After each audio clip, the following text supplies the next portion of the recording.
Hello everyone, welcome to From the Star Wars Library, where Star Wars is in print, the Force is with the readers, and we return to 1981 and the Marvel series.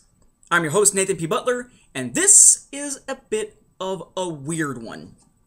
The story we're looking at this time around is Star Wars number 49 from the Marvel series, which is called, as it says there on the cover, The Last Jedi. Now, the cover makes it look as though we're going to see somebody getting killed. Luke is going to be fighting there with his lightsaber, albeit there it's yellow. They'll wind up showing it as red at one point in the comic. Most of the time it's the right color. We have this sort of shadowy Imperial figure behind. That's Captain Zeta Trawl. And we have these two over to the side with their blasters. Kind of looks like maybe they're ruffians or something. Turns out they are major players in the story. But it's one of the few times we see a Marvel cover that really kind of has the feel of a movie poster rather than just the cover of a standard issue of the comic series. Now, of course, you can find this in the pages of Star Wars Omnibus A Long Time Ago, Volume 2. It is the last issue in this particular omnibus. Right before issue 50 launches the third omnibus, and issue 50 will be a larger sized issue because it is the 50th, as we'll see here in the relatively near future. Now, in terms of this issue's creative team, it's a little bit unusual at this point in the series, because it tends to be what we usually see is Archie Goodwin with Carmine Infantino, or we see Archie Goodwin with some other artist, or Carmine Infantino as the artist with some other writer. This time, what we have instead is a writer by the name of Mike Barr, Mike W. Barr. Now, he is someone who has kind of a long career in comics. He's best known probably for Star Wars readers who know his name at all as the writer of some of the comic strips, or the serialized comics, in the pages of the Star Wars Kids magazine, which was released on its own, but also released as a companion to the Star Wars Missions sort of quasi-RPG kids book series from Scholastic. The artist here is Walt Simonson. Walt Simonson did the art quite a while back on the issue entitled The Hunter that introduced Valence, but beyond that has not been seen in this series since. Now, Simonson, for his part, is going to be a longtime contributor to the Marvel series, just not yet. He will eventually become the lead writer that we see on the series from issues 56, called Coffin in the Clouds, all the way up through issue 65, Golroth Never Forgets. He will also be a long-running penciler on the series, not only doing The Hunter and The Last Jedi, but he actually starts here not contributing as a writer, but contributing as an artist, and will be continuing on through issue 50, all the way up through about issue 66, The Water Bandits. So Walt Simonson is kind of stepping in here for Carmine Infantino for a while, but he won't be stepping in as the writer for Archie Goodwin still for a little bit. Near future, but not quite yet. Now, for being the story only comprised of one issue here, it has a lot of twists and turns. Reminds me of a lot of mini-series from Dark Horse, or story arcs in the broader series from Dark Horse. Here, it is all one issue. We start out with a Y-Wing that is bearing Luke, Leia, and the droids to this out-of-the-way planet where they've been sensing a distress signal. Turns out the distress signal is coming from Prince Denid of the planet Velmor. He had wound up crashing there with his beloved betrothed Lauren after being driven off of his own planet by the Empire. The Empire came in to take over the planet, and he escaped. He's one of the few members of the royal family who got the heck off the planet. He and his betrothed wound up leaving. Now they're stranded here. He needs to get back to Velmor to stop his brother, Anod, A-N-O-D, though at one point they misspell it Arnod, just like they misspell Velmor in here, Velmor with an E on the end, usually without one. They also misspell Alderaan with only one A at the end. They're constantly misspelling stuff in this particular issue for some reason. But among them, they've also found, again, as he's trying to get back to the planet to stop Anod from becoming the new king so he can be the rightful king here, they also have the help in the form of someone who is an advisor to the royal family who went with Denid when he left. It's an individual who is the source of the cover name, The Last Jedi, though he himself is not actually a Jedi. His name is, let's pronounce this correctly, Jedediah. J-E-D-I-D-I-A-H, with the nickname Jedi. Okay, the story's being marketed as The Last Jedi. You expect a Jedi left from the Clone Wars, and what we get is Jedediah, whose nickname is Jedi? Right. Yeah, that I'm sure probably ticked off a lot of people at the time. Now, at least they show that he is Force sensitive.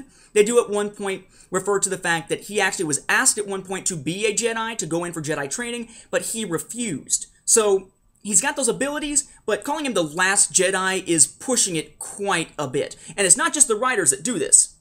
At the end of the story, Luke refers to him as I thought you were just a crazy old man, but I was wrong. Yours was the soul of a true Jedi Knight, the last Jedi. I pray that I meet death as valiantly as you did. May the Force be with you, Jedi, forever. Cool imagery there at the end and everything, but he's not a Jedi. Don't call it that. Don't call the story that. Bait and switch in a lot of ways here, at least as far as the way that they portray that particular character.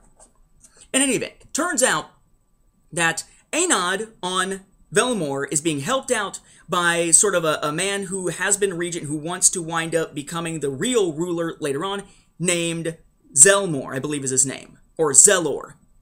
Zelor is also being helped by Captain Zeta Trawl from the Empire. The Empire wants influence over the planet, and they expect Anod to basically be someone who is very, very easy to control.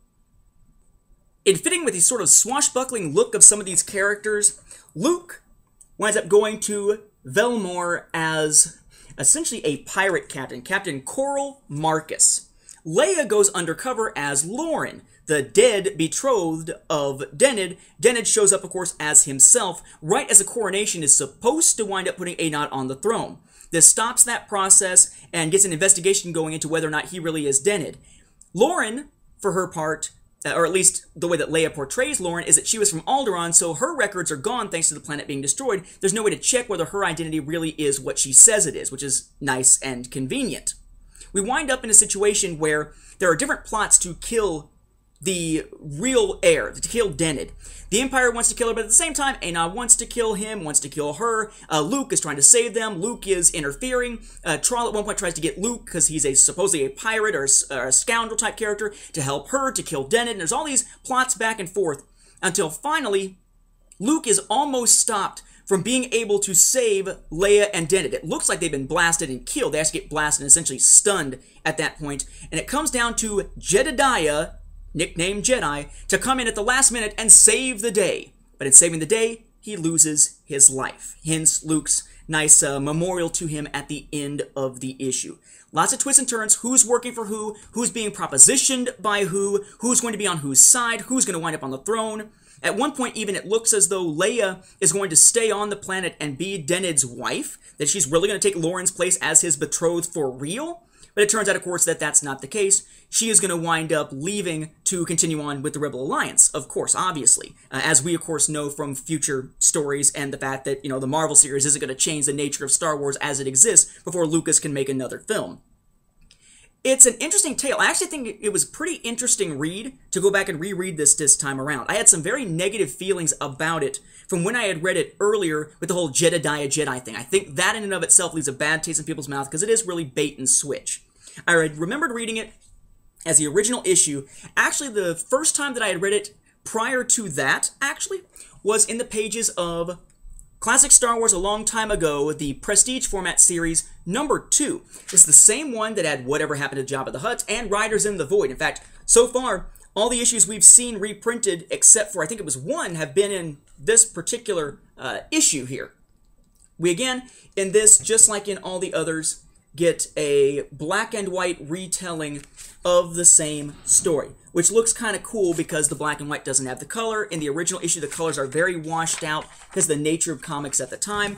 Great new colors in the omnibus, but if you want to see something that's just pure line artwork, you need to check out the Prestige Format version of this. So I remember reading it from that, had sort of a bad taste in my mouth from it. Now, knowing the Jedediah thing going into it, rereading it, it actually is a pretty decent story. I like it. It feels like a cross between Star Wars and many of the other types of stories we would see set in sort of a Renaissance era or medieval even era type tale in other franchises with all betrothed and who's on the throne and all that kind of stuff. But it is a fun little story. Unfortunately, this begs the question, as always, is this an essential story? And no, it's not. It's not an essential story for the readers of the modern EU, nor for the Marvel series. It's a standalone little story, an entertaining story, but not something that has broader reaching implications. We don't wind up seeing Denid again, or Trawl again. We don't wind up seeing Jedediah because he has passed away. We don't see earlier stories with him. I mean, really, it is a self-contained little tale. But for a self-contained tale, it is pretty interesting and a nice introduction to Mike Barr in this particular series and in the Star Wars saga. It's also good to see Walt Simonson back because his art does a pretty good job in this particular issue, and we'll be seeing quite a lot of him here in the near future. With that, we'll wrap up this episode and this omnibus. Thank you for watching, and may the Force be with the readers.